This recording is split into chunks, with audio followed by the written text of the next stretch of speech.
Hi, everybody, and welcome to the Property AI Reports. This is your weekly digest of all things property and AI, brought to you by me, Mal McCallion, and my good friend and co-host, Matt Goddard. Matt, welcome back from San Francisco. How was it? It was awesome. I think I was always going to say that, wasn't I? Yeah, but I'm absolutely. back. It's not midnight. It's 8:30 on a Saturday morning. We're good to go, right? Absolutely right. Yes, this is how focused we are on bringing all this news. But yes, there's a lot to get through as well. So let's kick off with our property news. All right. So first up this week, the start of indicators that the property market is not doing great. So there's a lot of noise out there about how transaction times are taking longer and longer and fall throughs are increasing. And it's one of those things that kind of we don't tend to talk about in the industry as an industry, because, obviously confidence can take a knock if everybody's talking it down. But there's some pretty stark stats that have come out from the likes of Zoopla and Connells this week. Matt, I know you've been on the other side of the world. Have you caught up with any of this sort of stuff? And what's your kind of sense from talking to agents out there as well? I've definitely not spoke to any agents over here during that time. So it was very much a geek conference. So there weren't that many agents at all at the event, despite the fact it was actually the boys at Ray White who suggested I go in the first place. But right. I don't actually think these stats are that groundbreaking, right? Or revelatory. Well, that's a great word for this time of morning. Very good, man. Like, one of the examples is that Connells said in April, so just last month, the average time from a property going under offer to exchange in Great Britain was 104 days. Now that's up from 76 days for them, 19. Yes. But actually, 104 isn't that out of whack with what other people are reporting, right? No, not for the first stages. And yeah, I think over time we've kind of, if you do compare it to 2019, and then they also compare it back to like the 2010s. Yeah, great. Why don't we go all the way back? Exactly. In the 1600s, we just exchanged some sheep for these houses. Exactly, when I was a lad. But yes, I am minded to agree. I think this isn't like news. It's just got a stat attached to what is kind of happening. And again, I think we saw recently there was some comparison between different estate agents and how long they were taking. But yeah, I think it's worth just kind of reflecting on the fact that this is.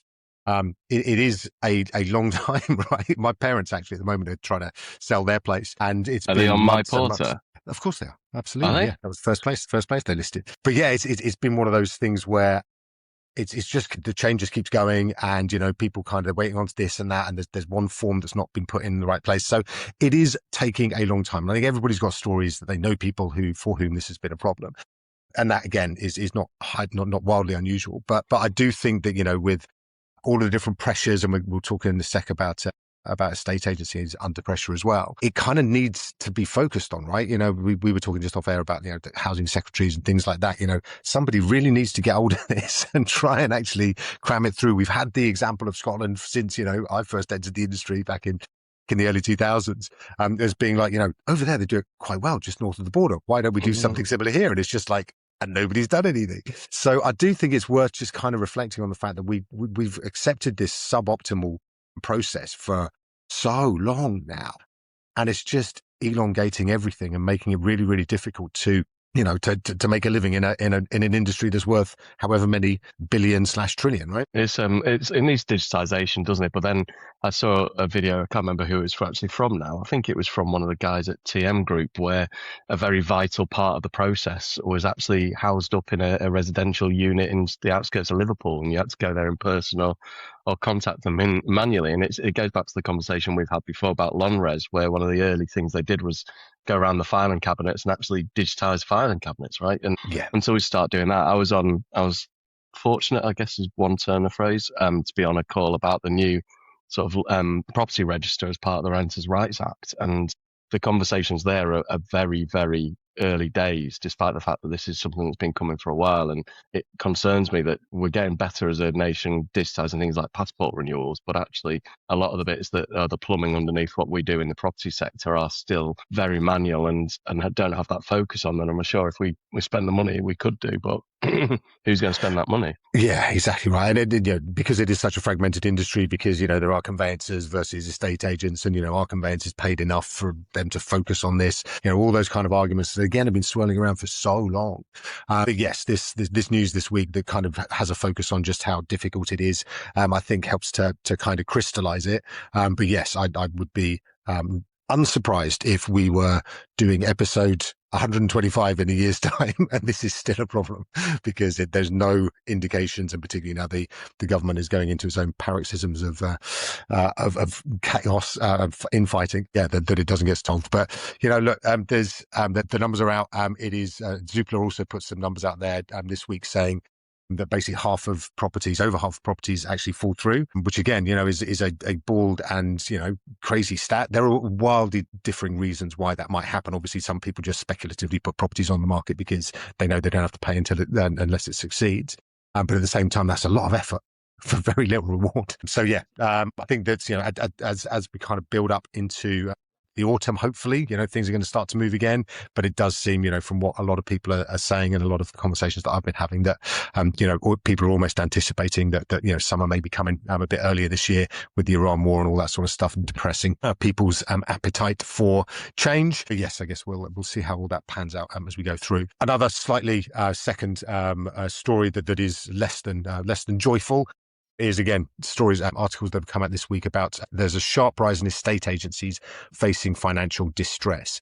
Obviously, the first story kind of bleeds into this one, which is the fact that it takes so long to get access to the money. Cash flow is difficult because it's only upon the sale that actually the money comes into these estate agencies. There's that pressure. There is obviously, national insurance increased pressure, so much that is going into the kind of the indicators. Obviously we've spoken before about Rightmove and others, increasing prices, CRMs are increasing prices. It's tough out there for agents right now, right?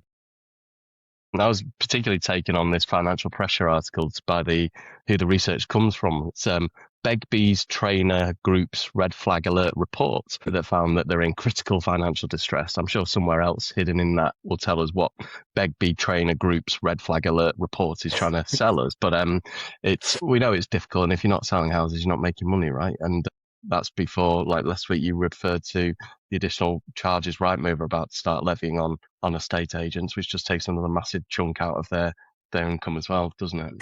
It's just so hard, right? And and I think that obviously we spend a lot of time focusing on the AI side of things, how that can help productivity, and it really can. And look, this is a really, really important kind of moment. And perhaps as we look through the next 2-3 months, if the market itself is not as busy as it might otherwise be, this is the time to experiment. This is the time to really start looking at what those opportunities are for productivity improvements through AI and through other systematic, digitized ways of working that are going to help you in the business to actually be more productive and actually help your teams to go out and win more business.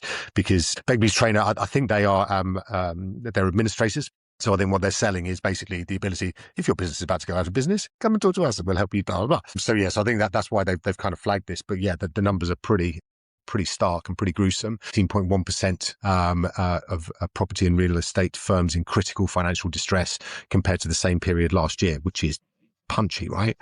So yeah, listen, there are ways that you can improve those circumstances. It's just a moment in time, particularly now as we kind of head towards the summer, to kind of really look at what is possible, because so much, even the technology, which we will talk about, that is available now, the AI stuff out there right now, can significantly enhance what you're doing. So yes, it's a stark kind of warning, and the pressures are real, but there are things that can help to mitigate, and it's a good opportunity to kind of really refocus on what's costing you the most money, and actually can that be improved by technology. All right, our final story on property news is about some of those AI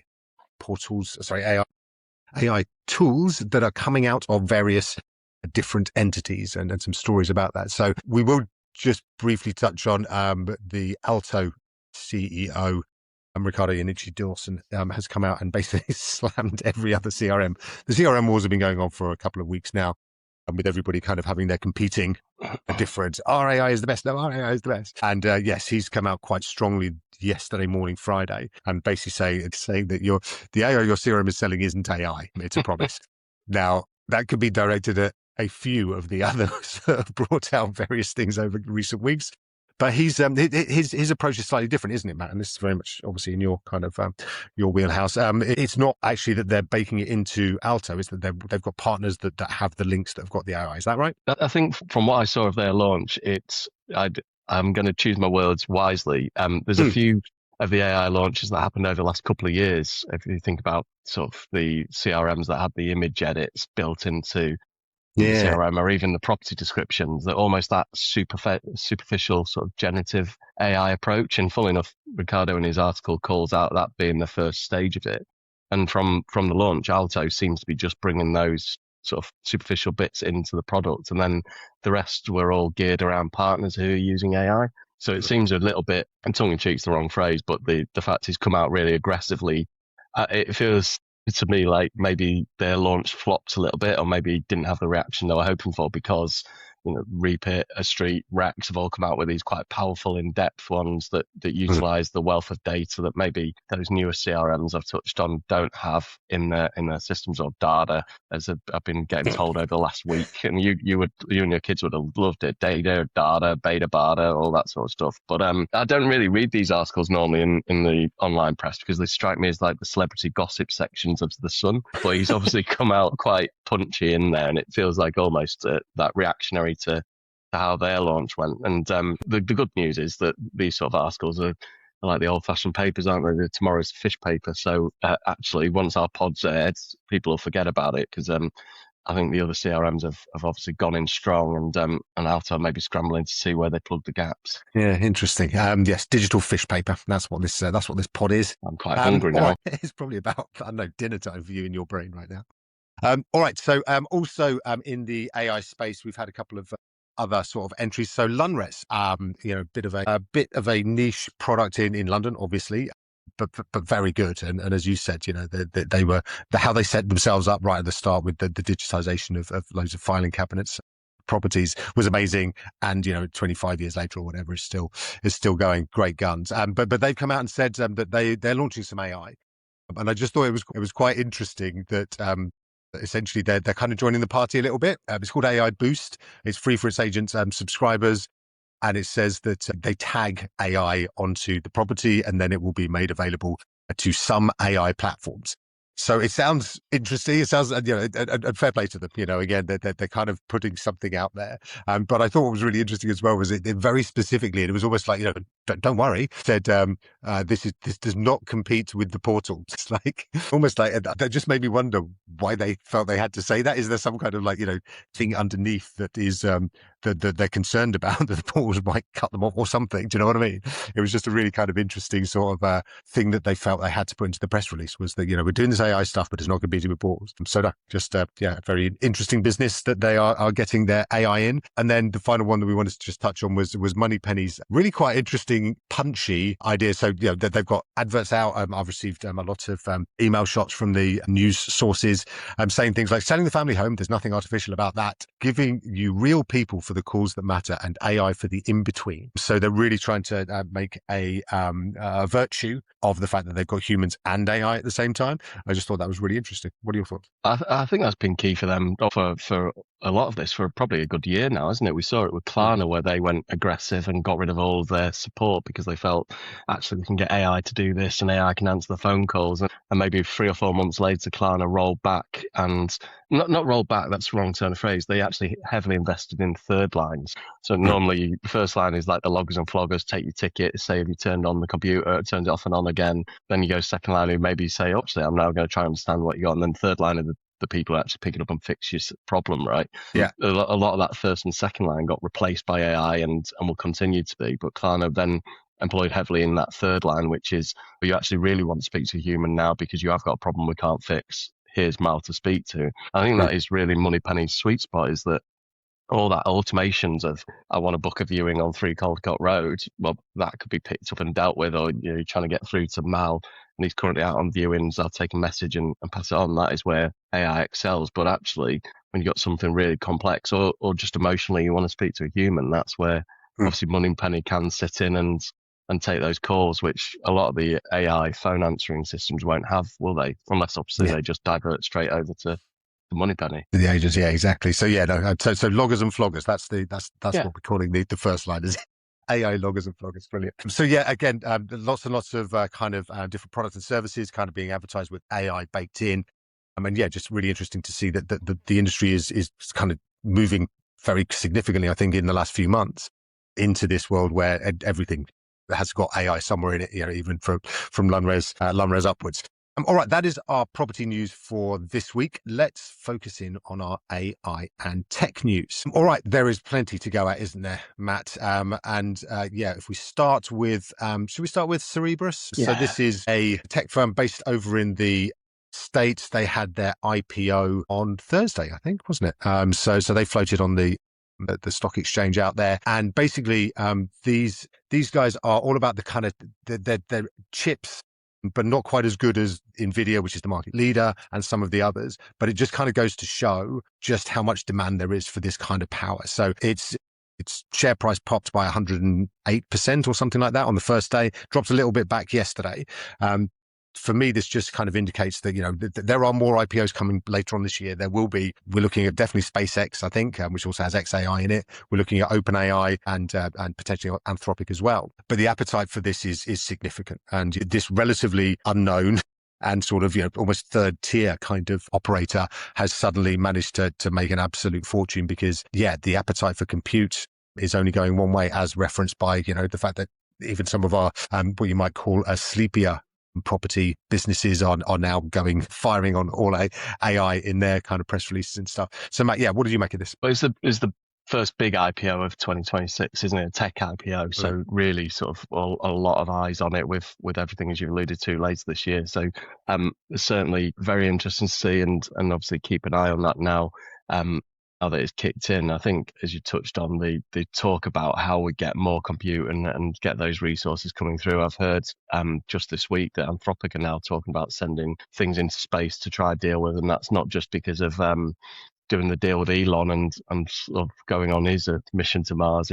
A lot of people are scrambling for this. The other thing I heard this week was that new build homes are actually going to be getting data centers built into them as well. So, and having like almost a node approach that every new home has a small computer running on there so that we could try and deal with this. Because what the flip side of all this demand for compute is that people are doing the NIMBYism of I don't want data centers in my back door. So it's like I want all this AI, but not in my garden or not in my greenfield site. So it's interesting to just see how that continues to play out. And at the same time, and I know we sort of touched on it last week, but Anthropic doing one big last raise before they gun for that IPO as well, right? So just keeping an eye on the financial markets because the private markets have been chucking money over this hand over fist, haven't they? And like you say, so with Anthropic kind of going out for 30 billion, a raise at like 900 billion valuation just before they're likely to float. And that apparently has been triggered because VCs actually approached them and kind of said, we want to put more money in. Can you give us some more shares? Exactly right. So this is going to be a huge second half of the year for kind of IPOs. But as you say, that Cerebras was the first big one for this year, and it's and all indicators are that the appetite for this is huge. So we will watch this space. All right. Next up, we want to talk about a bit about Codex, right? So Codex is the OpenAI version of Claude Code, or you could spin it the other way around if you want. But we have been waxing lyrical about Claude Code and how amazing that is, and how if you're using Claude Design or if you're using Claude Cowork, just how special it is. But Codex actually, I'm going to say kind of almost by stealth, even though they're obviously huge, seem to have caught up and overtaken them, right? Very much so. And for me, the reason that Claude came to such prominence was probably start with over the Christmas period where people had a bit of time off and were hacking around with Claude Code and putting things together very much in that vibe coding sort of a way. And, people like you or I, or maybe slightly more technical leaning people had already got wind of it.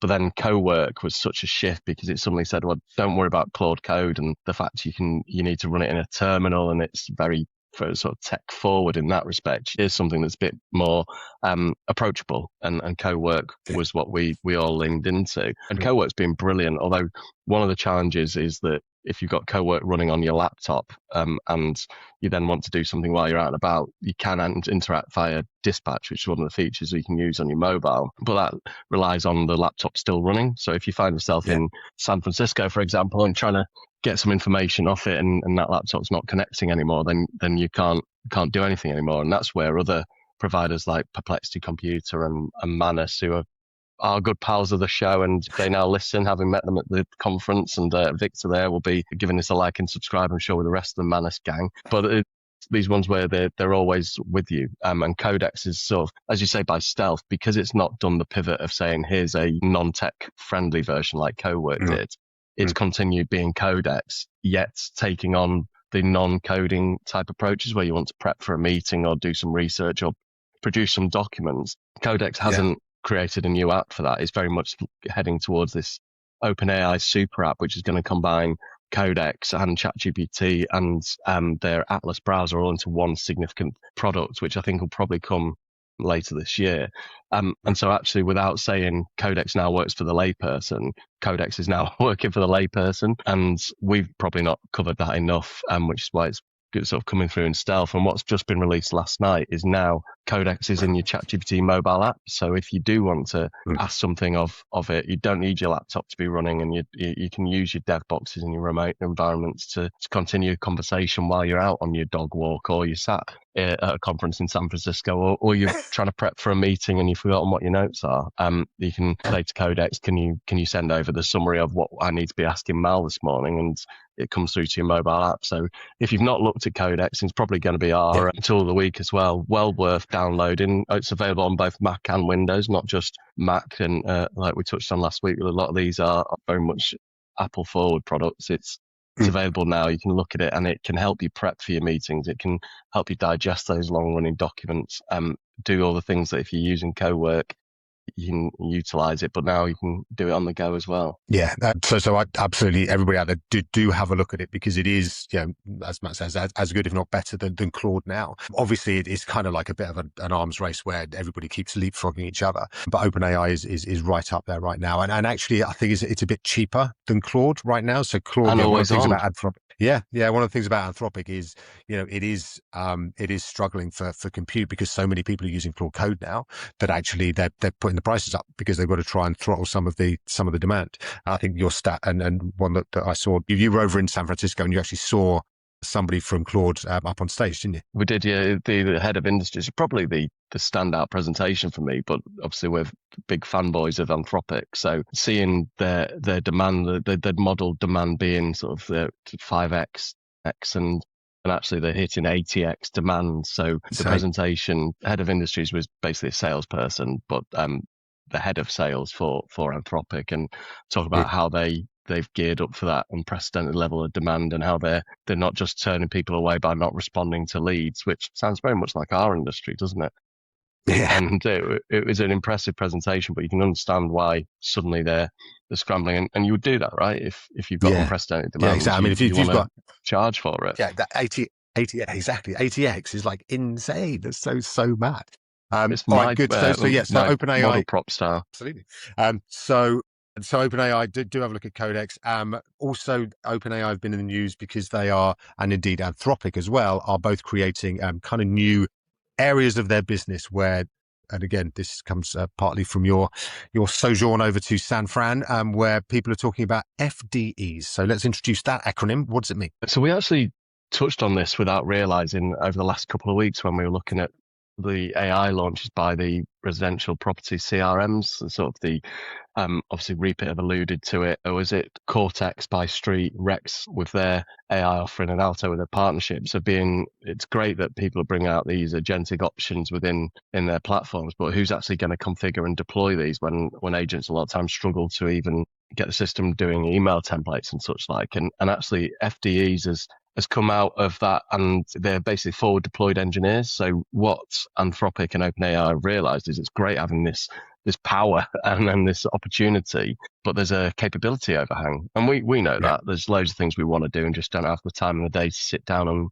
understand it. You've got your squad of rain mals. I've got one, and it's like there's other things I want to build out that I know if I took the time would save me a lot of time, but it's that chicken and egg situation, right? And Anthropic and OpenAI have realized that actually the consulting firms, the more traditional ones, aren't really engaging in with this. And for a long time, the traditional consulting firms were like, well, this isn't going to be a thing. It's going to be over, and you need to deal with us still. And I think they're realizing that now. But Anthropic and OpenAI have thought, well, actually, we'll just set up these businesses ourselves. So OpenAI is called Deploy Co, or the deployment company, and it's very much geared towards those enterprise businesses who want to get more out of OpenAI, but not knowing how. That they'll now send their own forward deployed engineers to sit inside those businesses and set up and build engineers for them.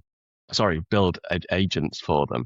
And that's very much OpenAI invest 4 billion in acquiring consulting firms and setting up this unit. And forward deployed engineers was very much the acronym I took away from the San Francisco trip, because there's not just these huge companies like these two, but a lot of smaller businesses who are helping with that capability overhang of saying, look, you want to get this stuff in place. We know you understand it, but you just don't have the time or resources to do it. And it's very much, I sort of said tongue in cheek the other week about GCG being ideally placed for this, but we've already got a couple of forward deployed engineers in place ready to build this sort of stuff out. And it's basically devs in your team who can do AI, but it's a great acronym, right? Yeah, love it. Yeah, and we will undoubtedly be flinging that around quite a lot more as we go through the rest of this year, for sure. All right, just time for a couple more bits and pieces. Some nice gossip from OpenAI, reportedly preparing legal action against Apple. Not content with having a court case right now with Elon Musk that's been playing out and will continue, I think, into next week when Sam Altman takes the stand. Also, yeah, it looks like they're going to pick a fight with one of the other big dogs in the room, Apple, because Apple has not been nice enough in the App Store about OpenAI. That's kind of it, isn't it? It's basically about the deployment, of OpenAI, of ChatGPT through the Apple deal that it had with them, basically. That's it. It's when Apple Intelligence wasn't launching, but even before Apple Intelligence, this was if you're asking Siri questions too hard, it would hand over to ChatGPT, and then you get the beeps and the whirs in your ear, and eventually it comes back with a stock response. And they're pretty frustrated that integration was crap, and it's not got the level of subscribers and just oversight that they were expecting, right? Yeah, that crap is that technical term for the deployment. Indeed, it's probably an acronym. So yeah, listen. So that one again, you don't tend to. There are a lot of people, and again, referencing the App Store, who have been very unhappy with the Apple App Store. Not least Elon Musk at some stage when he was crying about the fact that the OpenAI's GPT app was top of the charts and his XAI wasn't getting anywhere. So, yeah, listen, it's Apple's ecosystem. I don't know if you necessarily get to fight because basically they kind of dictate what really happens. But going to be interesting to see how that one plays out. Again, people going sour on their partnerships. Microsoft is quietly shopping around for an OpenAI replacement, and also cancelling some of its Claude code licenses.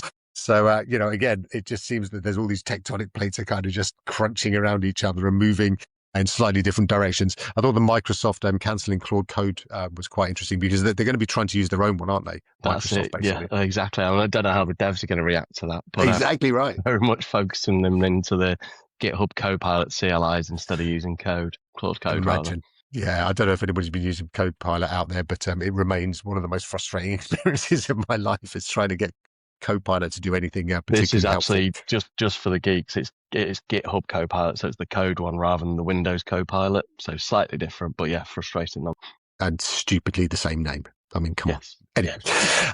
All right. So that is our AI and tech news. Let us very quickly dive into our occasional series, Weird AI of the Week. So in Weird AI of the Week, we do try and just bring something from, out in the normal world into the world of AI. So this week is the Chelsea Flower Show, everybody. I'm sure most of you are going to attend, but there has been a row over the fences of the Chelsea Flower Show about AI because one of the guys who he's an award-winning horticulturalist called Matt Keatley, and he's launched an app that can automate garden designs, and this has not gone well in the lawns of SW3 because his new app Spacelift can replicate the work of garden designers and create spaces from scratch. Many people who are listening to this will know that AI has been able to do that for quite a while, really. So the fact that he's kind of formalized it and is launching it on the eve of the Chelsea Flower Show. Yeah. What's your take on this, Matt? I'll be downloading the app and pointing at my back garden, I think, because as you say, even though you've been able to do it via AI for a while, just having that award-winning horticulturist's take on it is going to be a different matter for me. Yeah, absolutely. It's going to give apparently people a starting point, a plan, the confidence to actually create something, not just imagine it. There we go. Exactly. I'm feeling a lot more confident. That's our Weird AI of the Week. And next up, our Tool of the Week. And Matt, as you say, I think we've covered this a little bit already in this app, but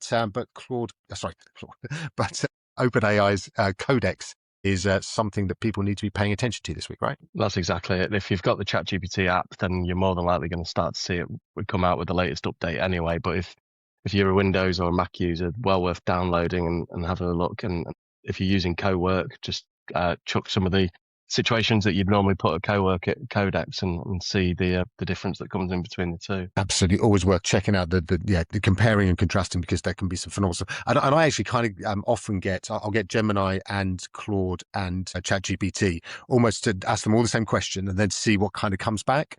And one of the things we were doing this week, one of the projects in the team, all three of them came back with the same kind of answer, and that was just really reassuring, because you were like, actually, that probably means that is the best way to go. So yeah, really good for kind of checks and balances on some of the projects. I think a standout for me actually from last week, did I mention I've been away, was you didn't know someone talking about Replit, and Replit's a vibe coding platform for those listening, where Replit uses Anthropic and Claude as the model underneath. So when you're vibe coding building something, but if you ask a particularly pressing question, or you want it to double check something that it's come back with, it says, well, hold on, I'm going to call the architect. And the architect that it calls in is actually then using ChatGPT and using that as we talked about this, the more technical developer before, rather than sort of the design-led one. But I love the fact that Replit are using both models, and the architect is the one that's sort of almost the teacher coming in to check your homework sort of approach. So if the big vibe coding platforms are doing that, there's nothing stopping us doing it as well. Yeah, 100%.